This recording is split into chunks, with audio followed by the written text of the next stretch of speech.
প্রিয় দর্শক শ্রোতা, আজকে শবে কদরের রাতের নফল নামাজ এবং আমল সম্পর্কে আলোচনা করব।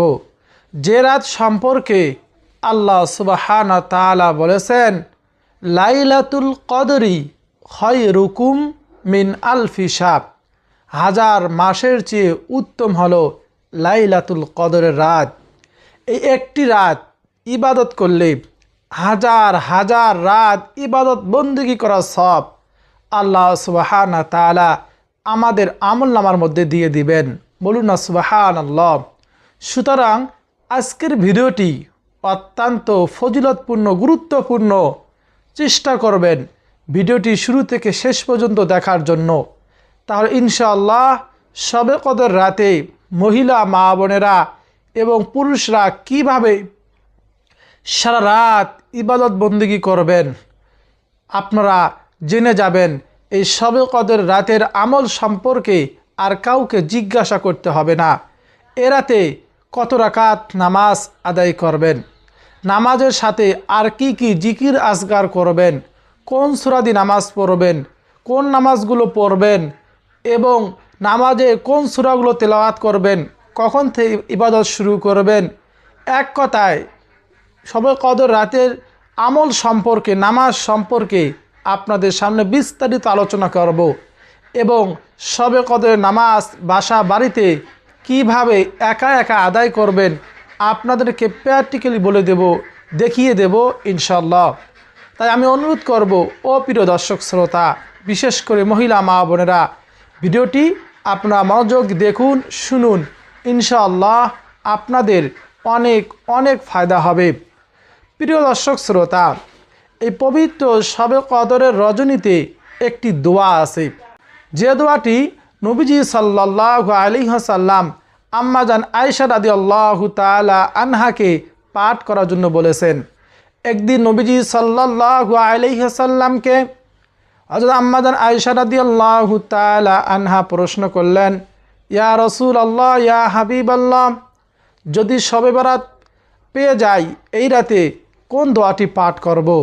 নবীজি সাল্লাল্লাহু আলাইহি ওয়াসাল্লাম বলেছেন, এই দোয়াটি পাঠ করবে, তা হলো আল্লাহুম্মা ইন্নাকা আফুউন তুহিব্বুল আফওয়া ফাআফু আন্নি। আবারও বলতেছি, আল্লাহুম্মা ইন্নাকা আফুউন তুহিব্বুল আফওয়া ফাআফু আন্নি।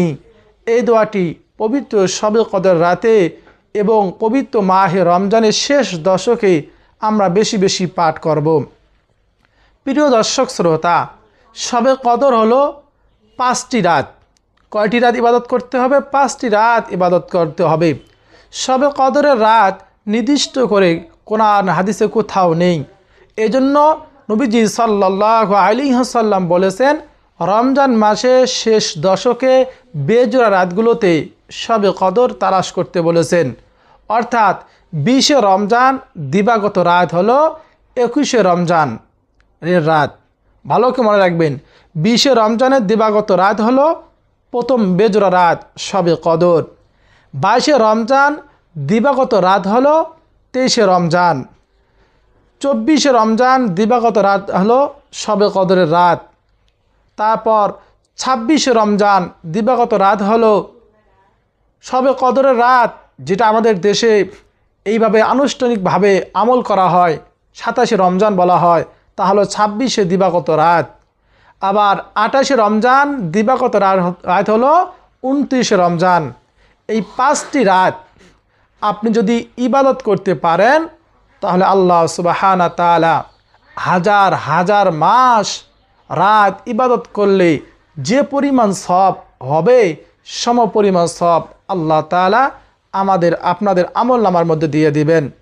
নবীজি সাল্লাল্লাহু আলাইহি ওয়াসাল্লাম বলেছেন, শবে কদর রাতে ঈমানের সঙ্গে সওয়াবের আশায় যদি সারা জেগে ইবাদত বন্দেগী করে, আল্লাহ সুবহানাহু ওয়া তাআলা তার পূর্বের জীবনের সমস্ত গুনাহগুলো মাফ করে দিবেন। বলুন না সুবহানাল্লাহ। এই জন্য এই রাতে আমরা বেশি বেশি ইবাদত করব, এই 5টি রাতে। এখন কথা হলো শবে কদর রাতে কখন থেকে ইবাদত শুরু করবেন। কোন নামাজগুলো আপনি পড়বেন, শবে কদরের নামাজের মোট কত রাকাত, এই বিষয়গুলো জানতে হবে। শবে কদরের রাত কখন থেকে শুরু হয়? হাদিসে এসেছে নবীজি সাল্লাল্লাহু আলাইহি ওয়াসাল্লাম বলেছেন, এদিন শবে কদরের দিনগুলোতে যখন সূর্য হস্ত যায়, সন্ধ্যার পর থেকেই শবে কদর রাত শুরু হয়ে যায়। এদিন আল্লাহ সুবহানাহু ওয়া তাআলা সূর্য ডুবার পর থেকেই পৃথিবীর নিকটতম আকাশে নেমে আসেন এবং বলতে থাকেন, কে আসো ক্ষমা প্রার্থী, গুনাহ থেকে ক্ষমা চাইবে, মাফ চাইবে, আমি তাকে মাফ করব। কে আসো রিজিক প্রার্থনাকারী, অভাব অনটনের মধ্যে রয়েছো, ঋণগ্রস্ত রয়েছো, আমার কাছে চাও, আমি তোমার অভাব অনটন দূর করে দেব, তোমার ঋণ পরিশোধ করার ব্যবস্থা করে দেব। কার মনে কি চাওয়া পাওয়া আছে আমার কাছে চাও, বলো আমি দান করব। বলুন না সুবহানাল্লাহ। আল্লাহ সুবহানাহু ওয়া তাআলা ফজরের ওয়াক্ত আরম্ভ হওয়া পূর্ব পর্যন্ত তিনি এভাবে আমাদেরকে আহ্বান করেন, ডাকতে থাকেন। বলুন না সুবহানাল্লাহ। এজন্য এই 5টি রাত, বেজোড়া রাতগুলোতে মাগরিবের পর থেকেই আমরা ইবাদত করব ইনশাআল্লাহ। এখন মাগরিবের পর থেকে কিভাবে ইবাদত করব, কোন নামাজগুলো পড়ব, কোন জিকির আজকারগুলো করব তা জানব। যেহেতু শবে কদরের রাতে নির্দিষ্ট কোনো নামাজের কথা, এই নামাজ পড়তে হবে, সুন্নত নামাজ, নফল নামাজ, আবার ফরজ নামাজ, এরকম নামাজের কথা কোরআন হাদিসে কোথাও উল্লেখ নেই। এ রাতে যত ইবাদত আছে সব নফল ইবাদত। এই জন্য কোরআন হাদিসে যেগুলো নফল নামাজ উল্লেখ রয়েছে, আমাদের বুজুর্গণের দিন যেগুলো নফল নামাজ পড়েছেন, এই নামাজগুলো, এই জিকির আজগারগুলো, এই দোয়া দরুদগুলো আমি আপনাদের সামনে তুলে ধরব, যাতে গোটা রাত আপনাদের ইবাদত করতে সহজ হয়। এই জন্য মাগরিবের নামাজের পর থেকেই আমরা মূলত ইবাদত শুরু করে দেব। মাগরিবের নামাজের পর আমরা 6 রাকাত সালাতুল আওয়াবিনের নামাজ পড়ব। এই সালাতুল আওয়াবিনের নামাজের সময় হলো মাগরিবের নামাজের পর থেকে ইশারে ওয়াক্ত আরম্ভ হওয়া আগ পর্যন্ত এই আওয়াবিন নামাজ 6 রাকাত পড়া যায়, এই সময়ের ভিতরে পড়তে হয়। এই সালাতুল আওয়াবিন নামাজের ফজিলত শুনলে আপনি অবাক হয়ে যাবেন। নবীজি সাল্লাল্লাহু আলাইহি ওয়াসাল্লাম হাদিসের মধ্যে বলেছেন, কেউ যদি মাগরিবের পর 6 রাকাত নফল নামাজ সালাতুল আওয়াবিনের নামাজ পড়ে, মাঝখানে দুনিয়াবি কোনো কথা না বলে, আল্লাহ সুবহানাহু ওয়া তাআলা তার 50 বছরের গুনাহ মাফ করে দিবেন। বলুন না সুবহানাল্লাহ। অন্য হাদিসে এসেছে, কেউ যদি মাগরিবের পরে 6 রাকাত সালাতুল আওয়াবিনের নামাজ পড়ে, 12 বছর ইবাদত বন্দিগি করা সব আল্লাহ তাআলা তার আমলনামার মধ্যে দিয়ে দিবেন। বলুন না সুবহানাল্লাহ। অন্য হাদিসে এসেছে যে সমুদ্রের ফেনা পরিমাণও সগীরা গুনাহ থাকলেও আল্লাহ সুবহানাহু ওয়া তাআলা তাকে মাফ করে দিবেন। বলুন না সুবহানাল্লাহ। এই জন্য এই রাতে আমরা বিশেষ করে শবে কদরের 5টি রাতে, আগামী মঙ্গলবার, কালকে সোমবার, পরশুদিন মঙ্গলবার, 20 রমজান শেষ দিবাগত রাতে হতেছে শবে কদরের প্রথম রাত। এ রাতে আমরা এই নামাজ আদায় করব। তারপর ঈশ্বরের আজান হয়ে গেলে আমরা ঈশ্বরের 4 রাকাত ফরজ, 2 রাকাত সুন্নত, তারাবি নামাজ কমপ্লিট করে বেতের নামাজ দেরিতে পড়ব। যেহেতু এ রাতে আমরা আরও কিছু নামাজ পড়ব, জিকির আজকার করব, শেষে তাহাজ্জুদ নামাজ পড়ব। তাহাজ্জুদ নামাজের শেষে আমরা 3 রাকাত বেতের নামাজ পড়ব, এটাই উত্তম। নবীজি সাল্লাল্লাহু আলাইহি ওয়াসাল্লাম শেষ রাতে 8 রাকাত তাহাজ্জুদের নামাজ পড়তেন, 3 রাকাত বেতের নামাজ পড়তেন। এই জন্য আমরাও এই আমলগুলো করব।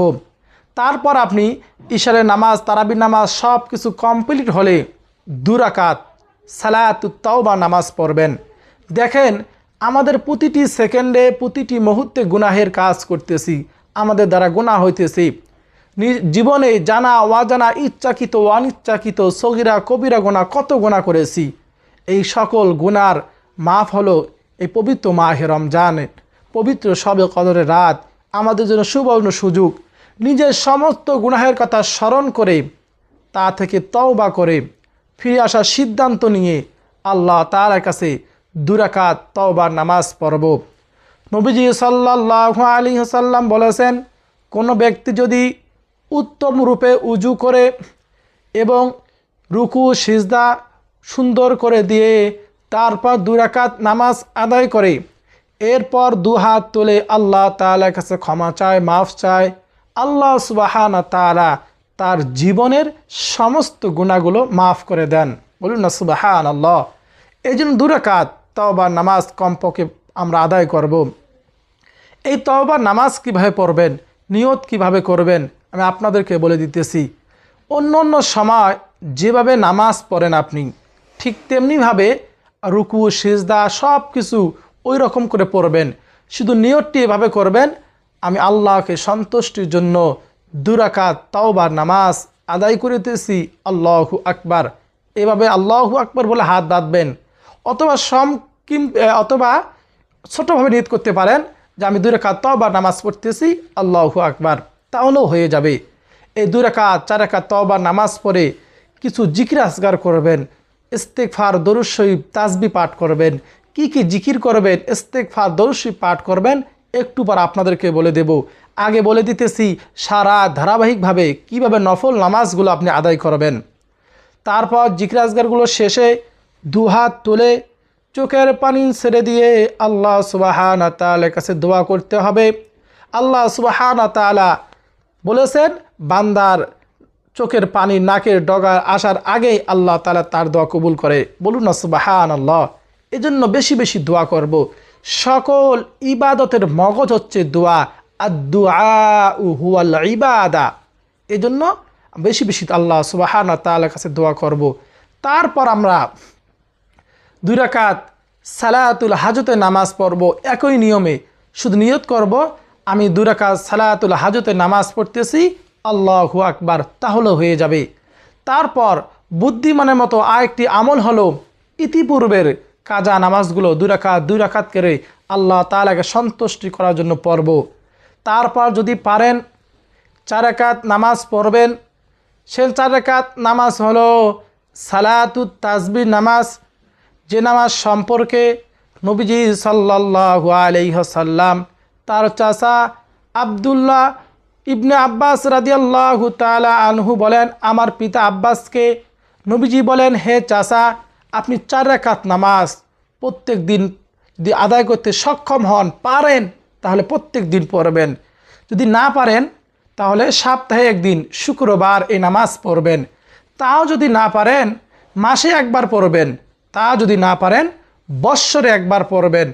তাও যদি পড়তে না পারেন আপনার জীবনে একবার হলেও এই সালাতুত তাসবিহ 4 রাকাত নামাজ পড়বেন। এই নামাজ পড়লে আমাদের কি লাভ হবে, কি ফজিলত পাবো, কি উপকারে আসবে আমার। নবীজি সাল্লাল্লাহু আলাইহি ওয়াসাল্লাম আব্দুল্লাহ ইবনে আব্বাসকে বলেন, চাচা যদি এই নামাজ পড়তে পারেন আপনার জীবনের জানা অজানা, ইচ্ছাকৃত অনিচ্ছাকৃত, গোপন প্রকাশ্য, সগীরা কবিরা গুনাহ, জীবনের ইতিপূর্বের যত গুনাহ করেছি সব গুনাহ আল্লাহ তাআলা মাফ করে দিবেন। আপনি একেবারে নিষ্পাপ বেগুনাহ মাসুম হয়ে যাবেন। বলুন না সুবহানাল্লাহ। এজন্য অবশ্যই এই নামাজটি পড়ার সুযোগ আমরা গ্রহণ করব। এই নামাজটি কীভাবে পড়বেন? এই নামাজ পড়ার জন্য একটি তাসবিহ রয়েছে, সুবহানাল্লাহি ওয়ালহামদুলিল্লাহি ওয়ালা ইলাহা ইল্লাল্লাহু আল্লাহু আকবার। এই ছোট্ট তাসবিহ, সহজ তাসবিহটি মুখস্থ করতে হবে। প্রত্যেক রাকাতে 75 বার তাসবিহটি পড়ার মাধ্যমে 4 রাকাত নামাজে মোট 300 বার তাসবিহটি পড়ার মাধ্যমে এই নামাজ পড়তে হয়। এই নামাজের বিশেষ নিয়ম রয়েছে। আপনারা যদি এই নামাজ শিখতে চান, আমি একেবারে নামাজ পড়িয়ে আপনাদেরকে দেখিয়ে দেব, কমেন্ট করে জানাবেন, তাহলে আমি আপনাদেরকে নামাজটি শিখিয়ে দেব। আর সংক্ষেপে একটু বলে দেই, যারা মনোযোগ দিয়ে দেখতেছেন শুনতেছেন তারা এই সংক্ষেপে বললেও বুঝতে পারবেন। তা হলো আগে তাসবিহটি মুখস্থ করে নেবেন, সুবহানাল্লাহি ওয়ালহামদুলিল্লাহি ওয়ালা ইলাহা ইল্লাল্লাহু আল্লাহু আকবার। এই নামাজ সহি করার জন্য অবশ্যই আপনাকে তাসবিহটি মুখস্থ করতেই হবে। কি জন্য? নামাজে দেখিয়ে পড়লে নামাজ হবে না। এবং এই নামাজে কত রাকাতে 75 বার পড়তে হয়, তাসবিহটি কোথায় কতবার পড়বেন, কিভাবে হিসাব ঠিক রাখবেন তাও আপনাদেরকে বলে দেব ইনশাআল্লাহ। প্রথমে আপনারা নিয়ত করবেন এই নামাজের জন্য, আমি কিবলামুখী হয়ে সালাতুত তাসবির 4 রাকাত নামাজ আদায় করিতেছি। তাকবীরে তাহরিম আল্লাহু আকবার বলে হাত বাঁধবেন, বেদে সানা পাঠ করবেন, সুবহানাকা আল্লাহুম্মা ওয়া বিহামদিকা ওয়া তাবারাকা ইসমুকা ওয়া তাআলা জাদ্দুকা ওয়ালা ইলাহা গায়রুক। তারপর আউযু বিল্লাহ বিসমিল্লাহ পাঠ করে সূরা ফাতিহা সম্পূর্ণ পাঠ করবেন। তারপর আমিন ওয়ালা দল্লিন পাঠ করে আমিন, আবার বিসমিল্লাহ পাঠ করে যে সূরা পারেন। এই সালাতুত তাসবিহ 4 রাকাত নামাজে নির্দিষ্ট কোনো সূরা নেই, আপনি যা পারেন সেই সূরা পাঠ করবেন। সূরা পাঠ করার শেষে অন্য সময় আমরা কী করি, রুকুতে যাই, ঠিক আছে না? কিন্তু এই নামাজে রুকুতে যাওয়া যাবে না। এখানে 15 বার তাসবিহটি পাঠ করতে হবে, সুবহানাল্লাহি ওয়ালহামদুলিল্লাহি ওয়ালা ইলাহা ইল্লাল্লাহু ওয়াল্লাহু আকবার। মনে রাখবেন এই নামাজ পড়তে গেলে খুব মনোযোগ দিয়ে পড়তে হয়।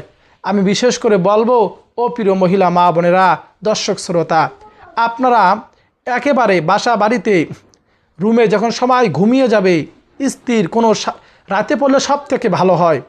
সবে কদর রাতে সবাই যখন ঘুমিয়ে যাবে, কোথাও কোনো আওয়াজ নাই, খুব মনোযোগ দিয়ে নামাজ বিছিয়ে আপনি নামাজ পড়ার চেষ্টা করবেন, তাহলে ভুল হবে না। এখন এই 15 বার যে পড়বেন, হিসাব ঠিক রাখবেন কিভাবে। আপনারা যখন নিয়ত বাঁধবেন, নারী পুরুষ যে যেখানে নিয়ত বাঁধেন, যে আপনারা নামাজ পড়ার নিয়ম সেমনিভাবে নিয়ত বাঁধবেন। বাঁধার পর এই বাম হাত নিচে থাকে, যখন একবার পাঠ করবেন একটু না এই একটু আঙ্গুল নাড়া দিবেন, দ্বিতীয়বার দ্বিতীয় আঙ্গুল নাড়া দিবেন, এইভাবে 5টি আঙ্গুল নাড়া দিলে 5 বার হবে। 3 বার শেষ করবেন এই আঙ্গুলগুলো নাড়া, তাহলে 15 বার হয়ে গেল। এটা হিসাব রাখার নিয়ম হলো এটা। তারপর আপনি রুকুতে যাবেন 15 বার পাঠ করে আল্লাহু আকবার। রুকুতে গিয়ে রুকুর তাসবিহ আপনি 3 বার পাঠ করবেন, সুবহানা রাব্বিয়াল আযীম। এখানে রুকুতে থাকা অবস্থায় তাসবিহ শেষে আপনি আবার সুবহানাল্লাহি আলহামদুলিল্লাহি ওয়ালা ইলাহা ইল্লাল্লাহু আল্লাহু আকবার, এই তাসবিহটি 10 বার পাঠ করবেন। এই হাতে আমার রুকুতে হাত রাখি না, এইভাবে এই আঙুলগুলো গনে গনে আমরা পাঠ করব। দুই হাতের আঙুল শেষ করলে 10 বার হয়ে গেল। তারপর সামি আল্লাহু লিমান হামিদা রব্বানা লাকাল হামদু বলে সোজাহান দাঁড়াবো। দাঁড়িয়ে আমরা সিজদাতে চলে না গিয়ে আমরা এখানে 10 বার পাঠ করব। তারপর আল্লাহু আকবার বলে প্রথম সিজদাতে চলে যাব। সিজদাতে গিয়ে আমার সিজদার তাসবিহ 3 বার পাঠ করব, সুবহান রাব্বিয়াল আলা। এইভাবে 3 বার পাঠ করে আমরা সিজদাতে সোজা হয়ে না বসে সিজদাতে থাকা অবস্থায় আবার তাসবিহটি 10 বার পাঠ করব। তারপর আল্লাহু আকবার বলে সোজা বসবো, বসে দ্বিতীয় সিজদা না গিয়ে আমরা বসা অবস্থায় 10 বার তাসবিহটি পাঠ করব। 10 বার তাসবিহ শেষ হওয়ার পর আল্লাহু আকবার বলে দ্বিতীয় সিজদাতে চলে যাব। দ্বিতীয় সিজদাতে গিয়ে সিজদা তাসবিহ পড়ে আবার সিজদা থাকা অবস্থায় 10 বার পাঠ করব। সিজদাতে হিসাব রাখবেন কিভাবে, আমরা এভাবে হাত রেখে সিজদা দেই, 1 2 3 4 5, ডান হাত বাম হাত কমপ্লিট হলে 10 বার হয়ে গেল, এভাবে হিসাব রাখবো। তারপর দ্বিতীয় সিজদা কমপ্লিট করে অন্য নামাজে আমরা আল্লাহু আকবার বলে সোজা হয়ে দাঁড়াই। আমরা এখানে দাঁড়াবো না, এখানে অনেকে ভুল করে থাকেন। না দাঁড়িয়ে দ্বিতীয় সিজদা কমপ্লিট করে সোজা বসবো, বসে তাসবিহটি আবার 10 বার পাঠ করব। পাঠ করে আল্লাহু আকবার বলে দ্বিতীয় রাকাতে দাঁড়িয়ে যাব। এই 1 রাকাত নিয়ম জানলাম, শিখলাম। 1 রাকাতে 75 বার তাসবিহটি হয়েছে। পরের রাকাত সেম নিয়মে পড়ব, পরে আমার তাশাহুদ পরে এরকম আল্লাহু আকবার বলে তৃতীয় রাকাতে দাঁড়িয়ে যাব। এরকম প্রথম রাকাতের মতো 4 রাকাত নামাজ কমপ্লিট করে আমরা শেষ বৈঠকে তাশাহুদ দরুদ শরীফ দোয়ায়ে মাসুরা পড়ে আমরা সালামের মাধ্যমে নামাজ শেষ করব। এভাবে সালাতুত তাসবিহ 4 রাকাত নামাজ এ রাতে পড়তে পারেন। বিশেষ করে এ রাতে আপনার সেহরির সময় অবশ্যই কমপক্ষে 4 রাকাত তাহাজ্জুদের নামাজ পড়বেন। তাহাজ্জুদের নামাজের সময় দোয়া কবুলের সময়। এমনিতে রহমত, মাগফিরাত, নাজাতের মাস, কোরআন নাজিলের মাস, আবার শবে কদর 1000 রজনী চেয়ে উত্তম রজনী, আবার দোয়া কবুলের সময়। এই সময় আমরা দোয়া করতে পারি, আল্লাহ সুবহানাহু ওয়া তাআলা আমাদের সকল দোয়া কবুল করবেন। নিজের জীবনে গুনাহগুলো মাফ করে দিবেন, সকল মনের বৈধ চাওয়া পাওয়াগুলো পূরণ করবেন। এই জন্য তাহাজ্জুদে নামাজ পড়ব। তাহাজ্জুদ নামাজ পড়ার জন্য নির্দিষ্ট কোনো সূরা নেই, নির্দিষ্ট কোনো নিয়ম কারণ নেই। সুনিয়ত করবেন আমি 2 রাকাত তাহাজ্জুদে নামাজ পড়তেছি, আল্লাহু আকবার। অন্য অন্য সময় যেভাবে নফল নামাজ পড়েন ঠিক তেমনিভাবে এই নফল নামাজের মতো করে আপনি তাহাজ্জুদে নামাজ পড়বেন। এখন কথা হলো আমরা 4 রাকাত 6 রাকাত সারা রাত নামাজ পড়ে মাঝখানে বিরতি দিয়ে এই জিকিরগুলো করব। তা হলো লা ইলাহা ইল্লাল্লাহ, সব থেকে শ্রেষ্ঠ জিকির হলো লা ইলাহা ইল্লাল্লাহ, কমপক্ষে 100 বার প্রত্যেক বিরতিতে। তারপর আলহামদুলিল্লাহ 100 বার, সুবহানাল্লাহ 100 বার, আস্তাগফিরুল্লাহ পাঠ করব। সব থেকে ছোট ইস্তেগফার আস্তাগফিরুল্লাহ পাঠ করব। সব থেকে ছোট ইস্তেগফার আস্তাগফিরুল্লাহ, আল্লাহ আমাকে ক্ষমা করুন, মাফ করুন, এই ইস্তেগফারটি আমরা পাঠ করব। তারপর আল্লাহু আকবার পাঠ করব 100 বার, সুবহানাল্লাহি ওয়া বিহামদিহি পাঠ করব। আর যদি পারি গুনাহ মাফের শ্রেষ্ঠ দোয়া সাইয়্যিদুল ইস্তেগফার বলা হইতেছে, গুনাহ মাফের শ্রেষ্ঠ দোয়া, শ্রেষ্ঠ ইস্তেগফার সাইয়্যিদুল ইস্তেগফার পাঠ করব। তা হলো আল্লাহুম্মা আনতা রাব্বি। আপনারা শুনতেছেন প্রত্যেকটি হরফে আপনাদের আমলনামায় 10টি লেখি জমা হবে। বলুন না সুবহানাল্লাহ। এটা খুব মনোযোগ দিয়ে শুনবেন। আল্লাহুম্মা আনতা রাব্বি লা ইলাহা ইল্লা আনতা খলাকতানি ওয়া আনা আবদুকা ওয়া আনা আলা আহদিকা ওয়া ওয়া'দিকা মাস্তাতা'তু আউযু বিকা মিন শাররি মা সানা'তু আবু'উ লাকা বিনি'মাতিকা আলাইয়া ওয়া আবু'উ লাকা বিযামবি ফাগফিরলি ফাইন্নাহু লা ইয়াগফিরুয যুনুবা ইল্লা আনতা। ইস্তেগফার পাঠ করবেন। আরেকটি সবচেয়ে গুরুত্বপূর্ণ আমল হলো দরুদ শরীফ পাঠ করার আমল। হাদিসে এসেছে কেউ যদি দরুদ শরীফ পাঠ না করে দোয়া করে, তার দোয়া আসমানে ঝুলন্ত থাকে, আল্লাহ তাআলার আরশ আজিম পর্যন্ত পৌঁছায় না। এজন্য দরুদ শরীফ পাঠ করব। সব থেকে ছোট দরুদ সাল্লাল্লাহু আলাইহি ওয়াসাল্লাম। আর যদি পারি দরুদে ইব্রাহিম পাঠ করার চেষ্টা করব, যে দরুদটি আমরা নামাজের মধ্যে পড়ে থাকি, আল্লাহুম্মা সাল্লি আলা মুহাম্মাদিন ওয়া আলা আলি মুহাম্মাদ। এই দরুদটি নবীজি সাল্লাল্লাহু আলাইহি ওয়াসাল্লাম বলেছেন, যে ব্যক্তি একবার দরুদ পাঠ করে আল্লাহ সুবহানাহু ওয়া তাআলা তাকে সাথে সাথে 3টি পুরস্কার দান করেন। 1 নম্বর পুরস্কার, তার উপর 10টি রহমত নাজিল করেন। 2 নম্বর পুরস্কার, তার 10টি গুনাহ ক্ষমা করে দেন।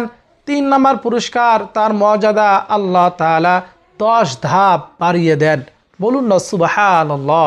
এই যে দরুদ শরীফ পাঠ করে আল্লাহ তাআলার কাছে দোয়া করব, নিজের সমস্ত গুনাহ মাফের জন্য আল্লাহ তাআলার কাছে মাফ চাইব, তওবা করব গুনাহ থেকে, পরিবারের জন্য দোয়া করব, বাবা মার জন্য দোয়া করব, স্ত্রী সন্তানের জন্য, স্বামীর জন্য দোয়া করব, সকল মুসলমানদের জন্য দোয়া করব। বিশেষ করে বর্তমান নির্যাতিত নিপীড়িত ইরানের মুসলমানদের জন্য খাস করে দোয়া করব। ও প্রিয় মহিলা মা বোনেরা, দর্শক শ্রোতা, এই শবে কদর রাত অত্যন্ত ফজিলতপূর্ণ রাত। আমরা কেউ হেলা করে এরকম করে অবহেলা করে আমরা এই রাতে ইবাদত ছেড়ে দেব না। ইনশাআল্লাহ বেশি বেশি ইবাদত করব। শেষ রাতে আপনারা একেবারে শুরু থেকে শেষ পর্যন্ত কীভাবে ইবাদত করবেন?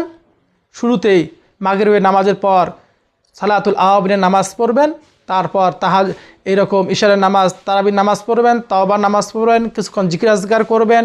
আবার আপনি সালাতুল তাসবিহ নামাজ পড়তে পারেন, সালাতুল হাজতের নামাজ পড়বেন, ইতিপূর্বে কাজা নামাজগুলো পড়বেন। এইভাবে কিছুক্ষণ কোরআন তেলাওয়াত করবেন, জিকির আজকার করবেন, বেশি বেশি আল্লাহ তাআলার কাছে দোয়া করবেন। এইভাবে শেষ রাতে তাহাজ্জুদের নামাজ পড়ে আল্লাহ তাআলার কাছে দোয়া করবেন।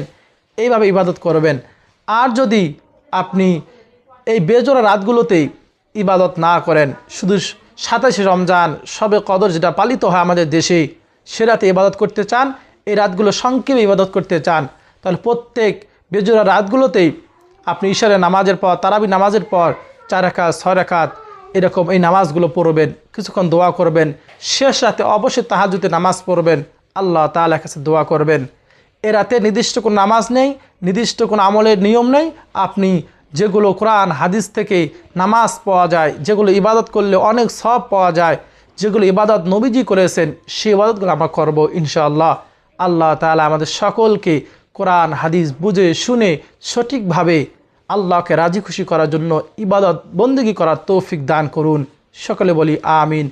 এবং আমাদের প্রত্যেকেরই তামাম জিন্দেগির গুনাহগুলো মাফ করুন, আমিন।